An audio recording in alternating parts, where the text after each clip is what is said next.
பயந்துடாதீங்க. அது எல்லாமே எடுத்தோடனே கிடச்சிடாது. நான் வந்து இப்போ நீங்கள் பார்த்த மறுபக்கம் படம் வந்து 1990 ஷூட் பண்ணோம். 90 தான் அந்த அவார்டுக்கு வந்து 91 அவார்டு கொடுத்தாங்க.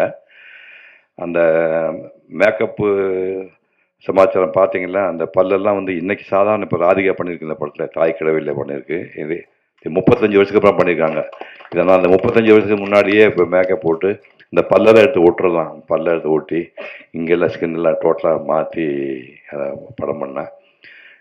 ராதிகா இப்போ பண்ண விஷயத்த நான் 35 வருஷத்துக்கு முன்னாடியே பண்ணிட்டேன். அதாவது தமிழ் சினிமா வந்து அந்த 1991 கணக்கு வச்சு பார்த்தா அதுக்கு முன்னாடி 75 வருஷமா தமிழ் சினிமா இருக்குது. அதில் முதல்ல வந்து கோல்டன் லோட்டஸ் தங்கத்தாமரை விருது வாங்கின நல்ல எல்லாமே பிராந்திய விருது தான் ஞாபகம் வச்சுக்கணும்.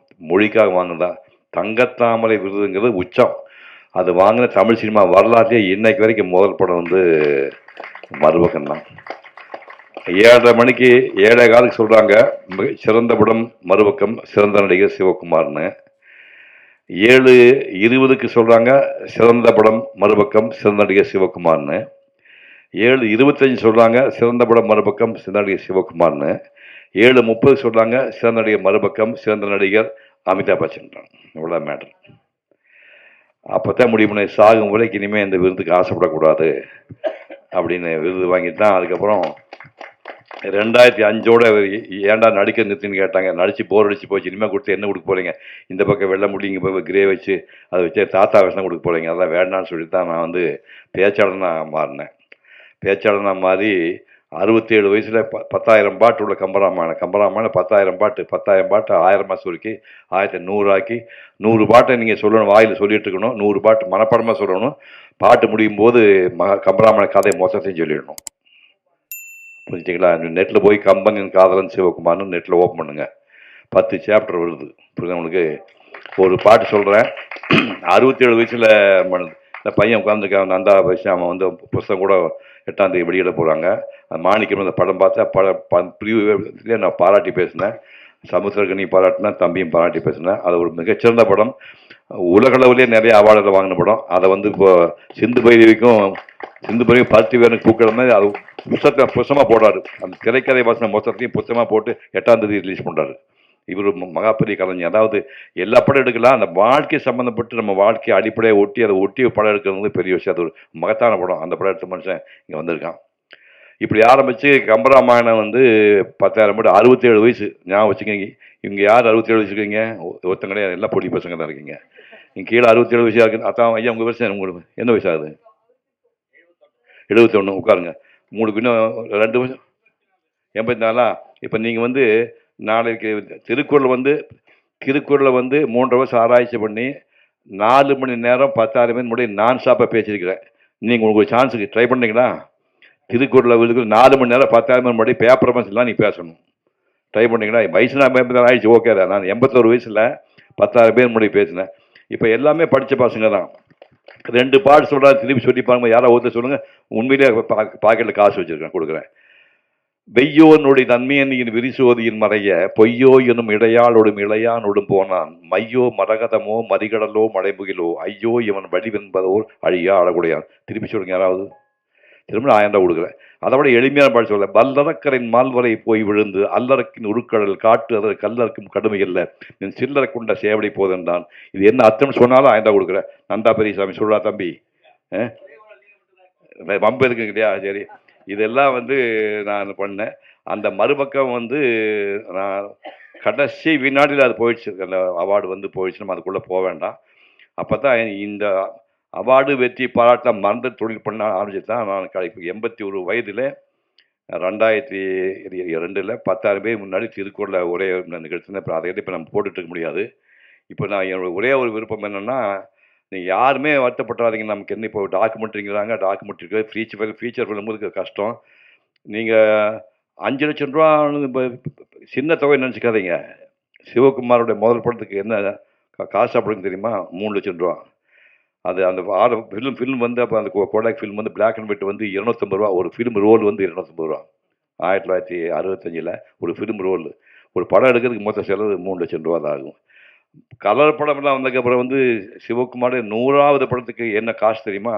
Negative issue. 100ஆவது படத்துக்கு குமாருக்கு தெரியவருக்கு 100ஆவது படத்துக்கு ஒரு படத்தை எழுத்து முடிப்புக்கான செலவு 9 லட்சம் ரூபா. இன்றைக்கி ஒரு மேக்கப் மேனுக்கு 10 லட்சம் கொடுத்தா தான் வரங்கிறான், இல்லை வரமாட்டேங்கிறான். எனக்கு சம்பளம் 100ஆவது படத்துக்கு சம்பளம் 100ஆவது படத்துக்கு சம்பளம் வந்து 25,000 ரூபா. அந்த 25 ரூபா சம்பளத்தை வாங்கி ஒரு பைசா கூட தொடாமல் அப்படியே வந்து எம்ஜிஆர் முதலமைச்சராக இருந்தார். அவர்கிட்ட அந்த பணத்தை கையில் கொடுத்து ஆசீர்வாதம் பண்ண சொல்லி சிவகுமார் கல்வி அறக்கட்டளை அப்படின்னு 1979 26ஆம் தேதி ஸ்டார்ட் பண்ணி 25 வருடங்கள், அதாவது வந்து 25 ரூபாய்க்கு 1979 வட்டி எவ்வளோ தெரியுமா? வருஷத்துக்கு 2250 ரூபா வட்டி வரும். அதை வந்து நான் பிரித்து தொடவே இல்லை கைஸ் கையில். 1000 முதல் பரிசு, 2வது 750, 3வது 500, அப்படி 3வது பிரித்து 1980 4 வருஷம் 1500, 1000, 750, 500 எனக்கு கேவலமாக தெரிஞ்சுப்பேன். நானாக கொஞ்சம் கையில் காசு போட்டு 3வது வருஷத்துலேருந்து 1000 1000 1000 கொஞ்சம் இன்க்ரீஸ் பண்ணேன். அப்போ சிவகுமார் கல்விக்கோட 25ஆவது ஆண்டு என் சுய சம்பாத்தியத்தில் 5 பைசா யார்ட்டு வாங்காமல் நானே 50,000 ரூபாய் தொகையை போட்டு 5 பேருக்கு 10 ரூபா பணம் கொடுத்தேன். அதுக்கப்புறம் சூர்யாவோட அகரம் ஃபவுண்டேஷன் ஸ்டார்ட் ஆச்சு, அவங்ககிட்ட அதை ஹேண்ட் ஓவர் பண்ணிட்டேன். இப்போ வந்து 46ஆவது வருஷம் சமயத்தில் பண்ணாங்க. அவங்க 6.25 லட்சம் ரூபா கொடுக்குறாங்க. தமிழ்நாட்டில் ஏழை குழந்தைகளுக்கு, ஒடுக்கப்பட்ட குழந்தைக்கு, இந்த பிறவிலே படிக்கிறதுக்கு வாய்ப்பு இல்லாத குழந்தைக்கு, கண்பார்வை இல்லாத குடும்பம், அனாதை குடும்பம், எய்ட்ஸ் பேஷண்ட் குடும்பம், மலையடிவாரத்தில் வாழக்கூடிய குடும்பம், டாய்லெட் கிளீன் பண்ண குடும்பம், துப்புரவு தொழிலாளி குடும்பம், இந்த மாதிரி தேடுதேன்னு தேடி 3000 5000 பேர் வந்து உலகம் பூரா அகலம் படிக்க வச்ச பசங்களாம் உலகம் பூரா போயிட்டுருக்காங்க. அந்த மாதிரி படிப்பு விஷயத்தை அவங்க பண்ணிட்டு இருக்காங்க. அதான் நீங்கள் வருத்தப்படுறாங்க நான் வேண்டாம்னு. நடிகர்லாம் ஈஸி இல்லை. ஏவிஎம் படத்தில் வந்து எனக்கு முதப்பட சம்பளம் தெரியுமா? 1000 ரூபா. முதப்பட சம்பளம் வெறும் 1000 ரூபா.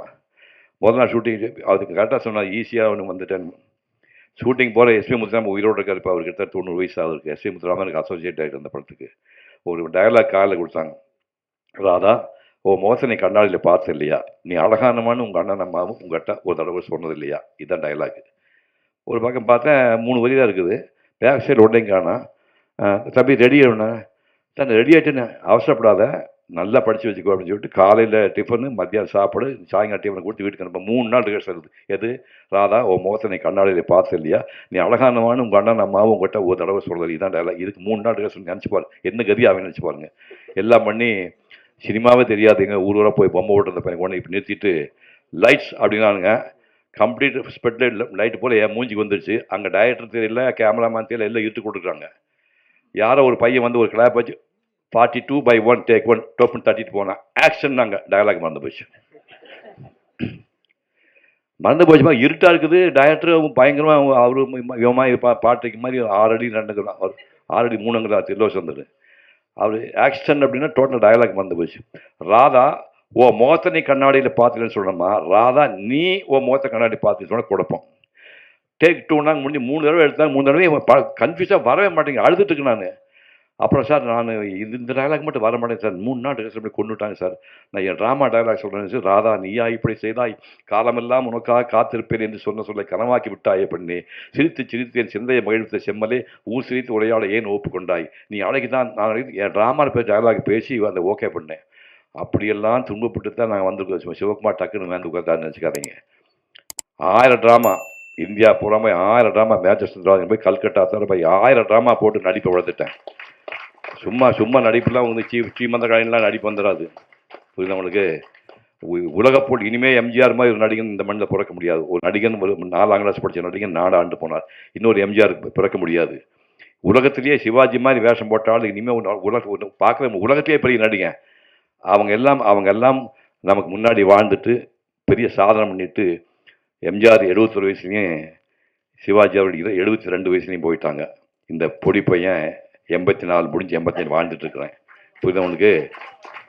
இது பெரிய சாதனை இல்லை. இது சாதனை இல்லை.